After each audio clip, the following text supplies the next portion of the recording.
स्वागत है आप सभी का हमारे यूट्यूब चैनल ASS एजुकेशन के एक और बेहतर वीडियो में।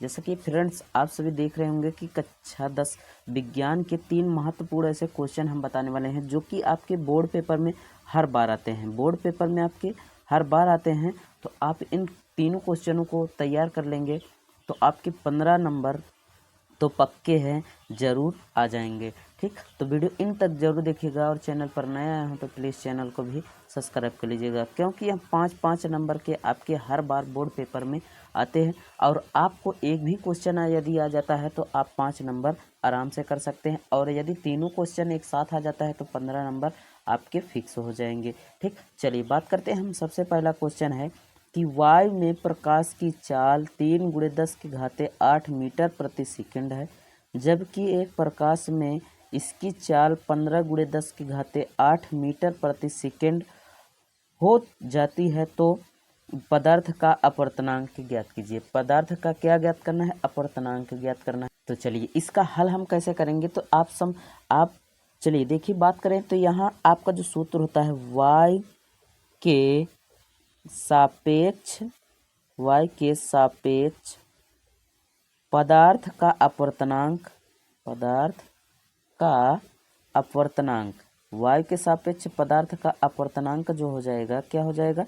अपवर्तनांक बराबर, हम यहाँ से ANG y के सापेक्ष जल या y के सापेक्ष पदार्थ का अपवर्तनांक ANG बराबर y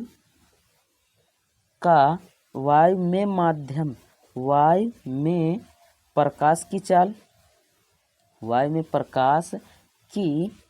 हो जाएगा। ठीक, y में प्रकाश की चाल बटे यहाँ से हो जाएगा हमारा क्या? माध्यम में प्रकाश की चाल, यहाँ से माध्यम में प्रकाश की चाल। ठीक, प्रकाश की चाल। तो ठीक, अब देखिए कि यहाँ से क्या दिया गया है? y में प्रकाश की चाल। y में प्रकाश की चाल क्या है? 3×10⁸ मीटर प्रति सेकंड।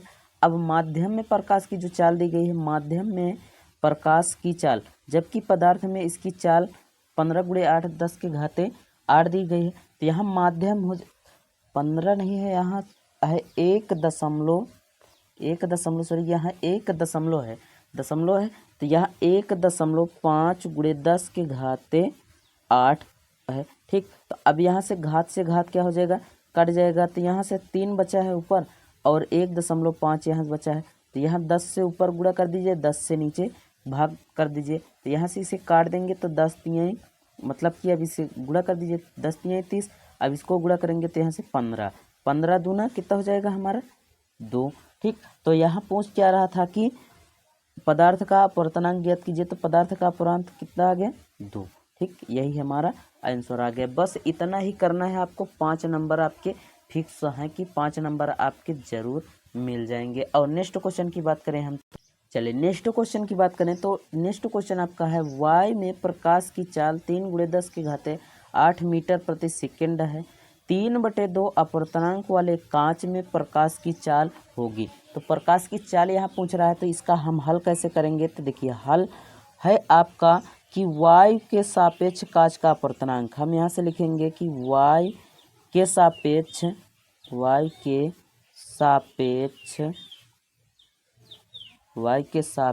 कांच का अपवर्तनांक y के सापेक्ष कांच का अपवर्तनांक हो जाएगा। यहाँ से हम सूत्र लिखेंगे पहले, सबसे पहले ANG बराबर y में प्रकाश की चाल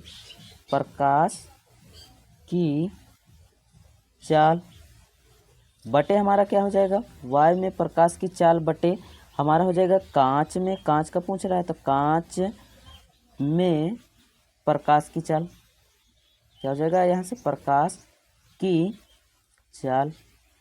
ठीक, तो अब देखिए कि सूत्र क्या हो गया? ANG मतलब कि y के सापेक्ष कांच का अपवर्तनांक y में प्रकाश की चाल बटे कांच में प्रकाश की चाल। तो ठीक, y में प्रकाश की चाल क्या है? 3×10⁸ मीटर प्रति सेकंड। और कांच का यहाँ से, ठीक, कांच में प्रकाश की चाल पूछ रहा है तो कांच में प्रकाश की चाल हम मान लेते हैं 1, और इसका क्या है, वायु के सापेक्ष कांच 3/2 है। ठीक, अब इसे हल कर लीजिए। यहाँ से हम तिर्यक का गुणा कर देंगे, तिर्यक का गुणा करेंगे तो यहाँ से 3x बराबर 2×3×10⁻³ कितना हो जाएगा, 8 हो जाएगा। तो यहाँ से x बराबर हम लिखेंगे 2×3×10⁸ बटे, यहाँ से 3 हमारा नीचे आ जाएगा। 3 से 3 हम यहाँ से क्या कर सकते हैं, काट सकते हैं। अब चलिए x बराबर हम यहाँ से लिख सकते हैं 2×10⁸ मीटर प्रति सेकेंड, मीटर प्रति सेकेंड। यही हमारा क्या आ गया, आंसर। कांच में प्रकाश की चाल क्या आ गई हमारा, तो यहाँ से आप लिख सकते हैं कांच में, यहाँ से लिख सकते हैं, क्या लिख सकते हैं कि कांच में प्रकाश की चाल बराबर 2×10⁸ मीटर प्रति सेकेंड होगा, मीटर प्रति सेकेंड होगा। चलिए नेक्स्ट क्वेश्चन, और क्वेश्चन नंबर हम 3 की बात करें। क्वेश्चन नंबर 3 बहुत ही इंटरेस्टिंग है, उस क्वेश्चन को भी जरूर देखिएगा क्योंकि वह भी आपके इसी टाइप में क्वेश्चन है और वह बहुत ही इंटरेस्टिंग क्वेश्चन है। चलिए क्वेश्चन नंबर 3 यहाँ से बहुत ही इंटरेस्टिंग क्वेश्चन है। क्वेश्चन नंबर 3 यहाँ बहुत ही इम्पोर्टेंट क्वेश्चन है क्योंकि इस टाइप के क्वेश्चन आपके ऑल वनडे एग्जाम में भी आते हैं, ऑल वनडे एग्जाम में भी आते हैं। तो और उसके बाद यह क्वेश्चन 2017 में बोर्ड पेपर में आया हुआ था। ठीक, तो 17/4/21 आप 23 में यदि पेपर देने जा रहे हैं तो यह क्वेश्चन आपके लिए बहुत ही इंपॉर्टेंट, क्योंकि 2-3 साल के बाद उस क्वेश्चन को रिवाइज जरूर किया जाता है। चलिए बात करते हैं वायु के सापेक्ष जल तथा कांच के अपवर्तनांक क्रमशः 4/3 तथा 3/2 हैं तो जल के सापेक्ष कांच का अपवर्तनांक क्या होगा, जल के सापेक्ष कांच का अपवर्तनांक क्या होगा। तो सबसे पहले हम यहाँ से देखेंगे कि दिया क्या क्या गया है। ठीक, दिया है, सबसे पहले हम दिया है लिख लेते हैं कि दिया क्या क्या गया है। चलिए देखते हैं दिया क्या क्या गया है।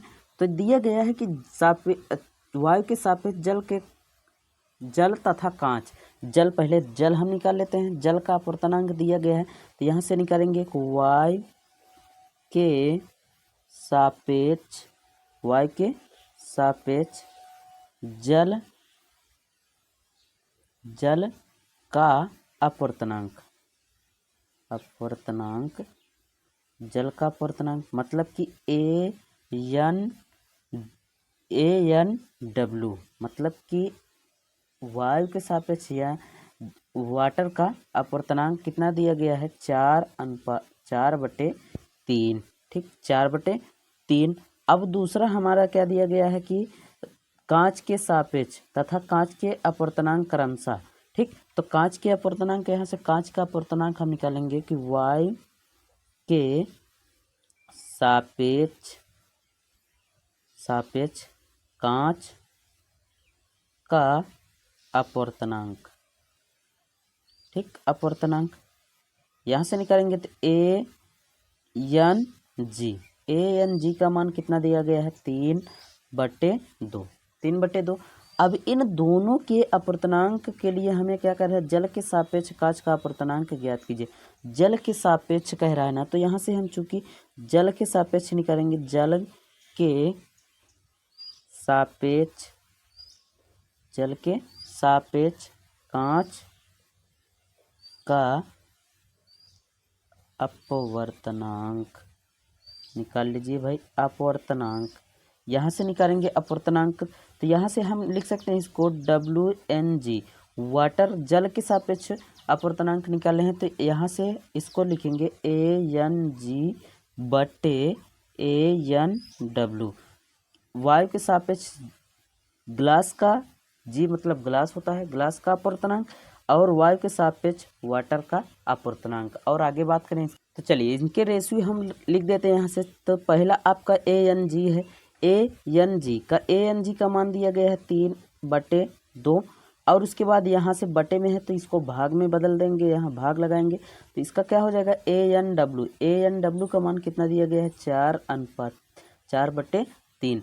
अब इसी को काट दीजिए या बदल दीजिए, या फिर इसको हम लिख सकते हैं ऐसे, बहुविकल्पी में दिया रहता है कि इसको ऐसे लिख सकते हैं, इस भाग में है तो यहाँ गुणे में चला जाएगा, ये वाली संख्या ऊपर, ऊपर वाली संख्या नीचे, तो 3 ऊपर 4 नीचे हो जाएगा। ठीक, यही हमारा आंसर हो जाएगा। या फिर हम इसको लिख सकते हैं 3 त्रिका 9, 4 दूना 8, 9:4 का रेशियो हो जाएगा जल के सापेक्ष कांच का, किसका, कांच का अपवर्तनांक। ठीक, इसी प्रकार हम ऐसे ही क्वेश्चन हल कर सकते हैं और आसान तरीके से।